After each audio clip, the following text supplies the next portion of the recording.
Well, folks, it's that time of the year again. And yes, I'm talking about a bunch of tamales and presents, but I'm also talking about COVID. Sadly, cases are rising again, and it's just one part of this winter's tripledemic. The jump in COVID cases and hospitalizations is about 40% and adds to the increasing numbers of flu and RSV. Earlier this month, the CDC and other public health agencies recommended that major cities, including Los Angeles, start reaching for masks. Again, will this ever end? This is the sort of question that Dr. Anthony Fauci has been answering one way or another for decades. I have 54 years of experience as a scientist at the NIH, 38 years of experience as the director of the Institute, and I've had the pleasure and the privilege of advising 7 presidents of the United States. But he's about to end that streak. In just 8 days, Fauci's going to be stepping down from his multiple leadership roles. So before he ends his tenure, we want to get some final words of advice from the man himself. I'm Gustavo Arellano. You're listening to The Times, essential news from the LA Times. It's Friday, December 23rd, 2022. Today, we hear from Dr. Fauci about COVID, his career, the future of public health, and one of his favorite Catholic saints. Dr. Anthony Fauci, welcome to The Times. Thank you very much. It's good to be with you. So in just about a week, you're going to be stepping down from your current roles. But before you go, I have some questions about COVID. Of course, COVID. Pretty soon here, we're going to be entering our 4th year of this pandemic. Are you worried about the collective health of the nation right now? Well, first of all, we're doing much, much better now than we were doing a year ago, where we were having literally 800,000 cases a day and 3,000 to 4,000 deaths. But I'm concerned that we might get complacent because we're not out of this yet. We are approaching the colder weeks and months of the late fall and the early winter. We're approaching a big holiday season in December, and people will congregate indoors. And if you look at the fact that we're seeing an uptick in infections and even in hospitalizations, and we really need to do better in getting people vaccinated. We only have 69% of the total population have gotten their primary series, and only half of them have gotten their first booster. And the thing that's most troubling to me is that we have a good updated booster, the bivalent BA.4/5, and yet only 14% of the eligible population in this country has actually received that. We've got to do much better than that. And you're asking, what do I foresee as we go into the 4th year? Well, you know, our fate is in our own hands. If we do the appropriate public health measures to mitigate against any further surges, we should do fine. But that's not going to happen spontaneously. We've got to go out and we've got to get vaccinated. We've got to get boosted. And if people do get infected and they're a high risk, we have very good antivirals that are available. We're underutilizing the antivirals like Paxlovid and other antivirals. So there are a lot of things that we can do better to prevent any more serious issues vis-a-vis more surges, increase in hospitalizations, and increases in deaths. And then one of the other things that we still have and are probably going to have for a while, long COVID. I know people who suffer from it. To what extent are people at risk from those long-lasting symptoms? And do you think we should maybe be taking more precautions because of that? Yes, of course. We need to take long COVID seriously. It's a real phenomenon. Depending upon the criteria that you use to define it, anywhere from a few percent to up to 15 or 20% of people will have the prolongation and the persistence of some level of symptomatology that goes on for weeks and even months or longer following the resolution of the acute phase of the infection. Now, some of those symptoms could be troublesome, but not totally incapacitating, like chronic fatigue and inability to perform at the level that you were before. But in some unfortunate individuals, it can be really rather incapacitating. And there's an estimate that about 1 million people in the United States have not been able to go back to work due to long COVID symptoms. That's quite serious. And if you look, even if a very small percentage gets long COVID, and you look at the pure volume of numbers of people who've been infected in this country, almost over 100 million people. You're talking about a significant impact on public health.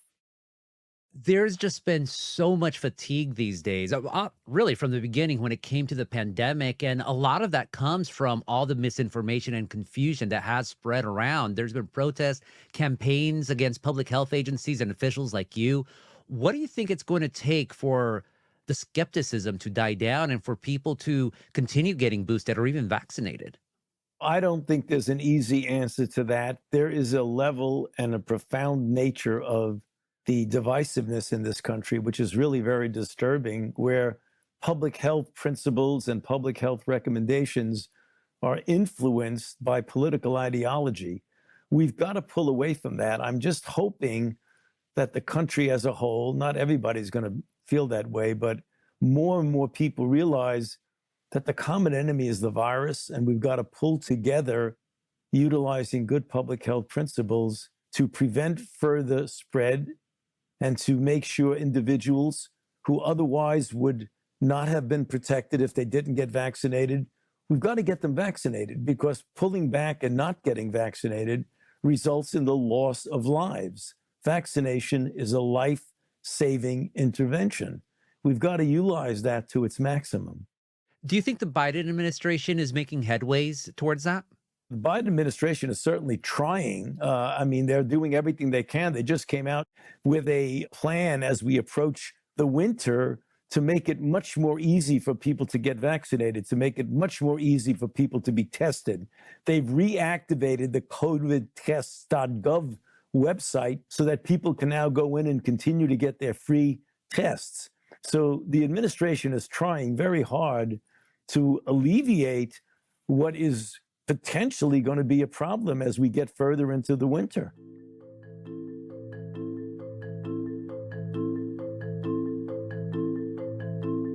Coming up after the break, Dr. Fauci had the lessons he learned from activists during the HIV/AIDS epidemic and how that work prepared him for the fight against COVID. Dr. Fauci, tackling COVID is how you spent your last years in public service, but you also spent a big chunk of it focusing on HIV and AIDS. And both of those pandemics have been pretty polarizing. As someone who has been so deeply involved in the response to both emergencies, did you notice any patterns between the two or even any major differences that caught you by surprise? Well, the major difference is much, much clearer than the similarities. And the difference is that there wasn't really polarization during HIV. There was a bit of a stigma in the beginning, which still we have traces of that now. But the pushback against the government and against authority by the activists was motivated by real appropriate concerns that the government was being too rigid in their inclusion or lack of inclusion of the constituents who are either infected or at risk. The regulatory approach towards the approval of new drugs was also time-honored and good for another era, but it didn't apply well to HIV/AIDS. So what the activists were trying to do, and ultimately successfully they did, was to gain the attention of the authorities like myself. And one of the best things I've ever done in my career was to listen to them. And even though they were pushing back, being iconoclastic and theatrical and disruptive, they were doing that for a good purpose, to get our attention on issues that deserved our attention. And once we started listening to what they were saying, we actually realized that what they were saying was absolutely correct. We modified our approach and the system improved. That's very different from the divisiveness, the disinformation, the conspiracy theories that we're experiencing now with COVID. Very, very different.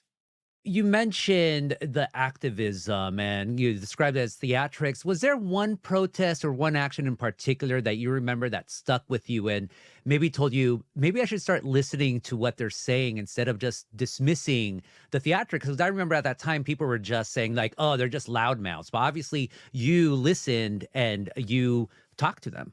One of several things which turned me around was when I went to San Francisco to the Castro district.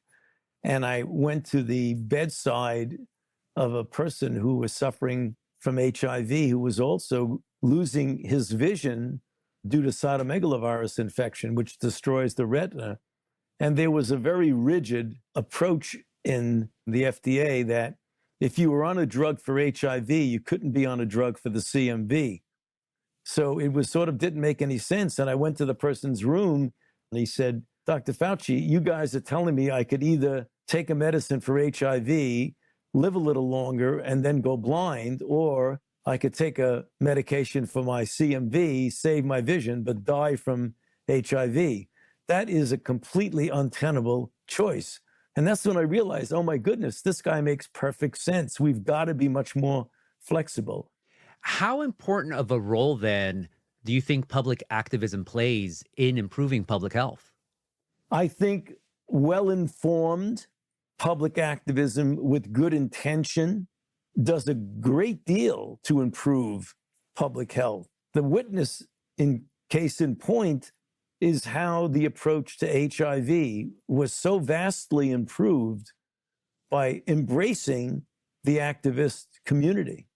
Do you think we might see something similar today, especially coming from people who are struggling with long COVID? Because a lot of the government response has been vax, vax, vax, which is important as well. But with long COVID, a lot of people are saying, well, the government really hasn't started paying attention to what's happening to us. That's not the case. A lot of effort is being put in. The frustration is that it is such a perplexing syndrome, and its mechanisms of how you get long COVID are really not very well understood. There are things that are showing some promise, like people who are vaccinated and get infected have a less likelihood of getting long COVID. And we're doing studies to determine if treating more people, even people who are not at risk for severe consequences, might lessen the incidence of long COVID. But we've really got to get down to what the underlying mechanisms are if you really want to have evidence-based approach towards preventing and treating it. How close are we to determining long COVID, why it happens and why it affects some people but not others? In other words, how much of a mystery does COVID-19 still remain to you? Well, certainly long COVID is a mystery. I mean, there are incidences with other infections of post-infection symptoms, particularly prolonged fatigue and exercise intolerance. But the incidence and degree to which we're seeing it with COVID-19 is unique. And that's the reason why we're paying so much attention to it. After the break, how prepared are we for the next pandemic? Dr. Fauci, we've all been told that COVID-19 is not going to be the last pandemic that we'll live through. So what actual tactical defenses or steps should the government and public health agencies be taking now to prepare for the next pandemic? Well, we do have a very well worked out pandemic preparedness plan that we put together some time ago. The problem is we have not gotten the funding that we need to begin to implement that. I want to say that the Congress has been very generous in giving us billions and billions of dollars for what we've been able to accomplish with the vaccines and with drugs. But now they are pulling back and stopped and have not honored our requests for supplemental funding.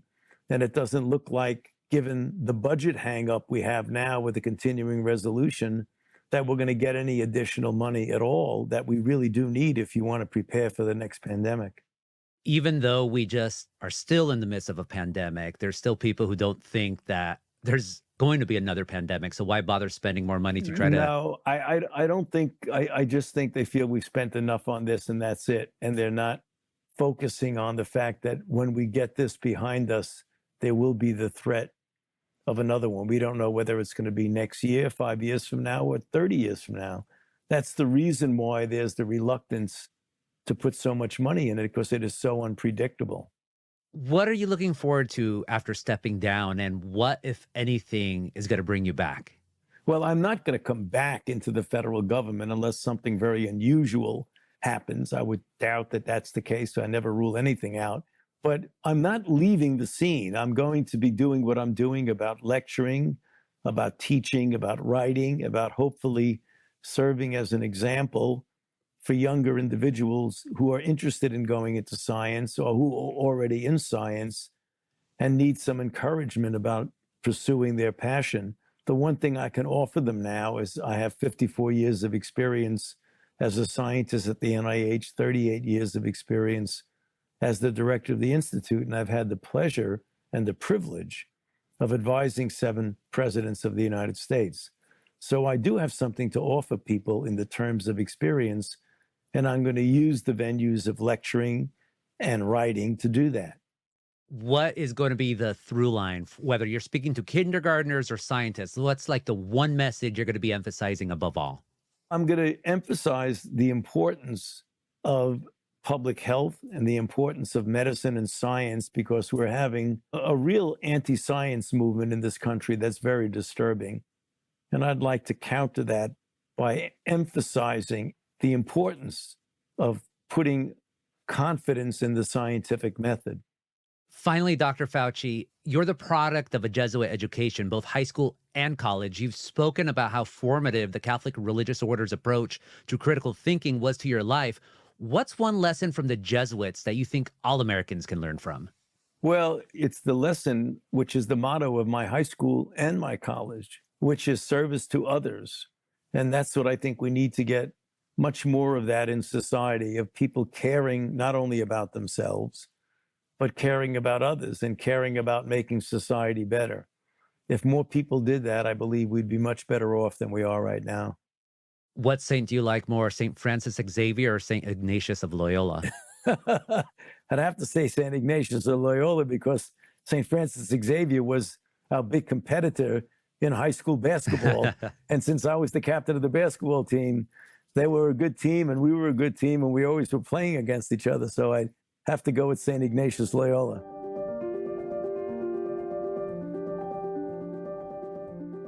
Dr. Anthony Fauci, thank you so much for this conversation. My pleasure. It's good to be with you.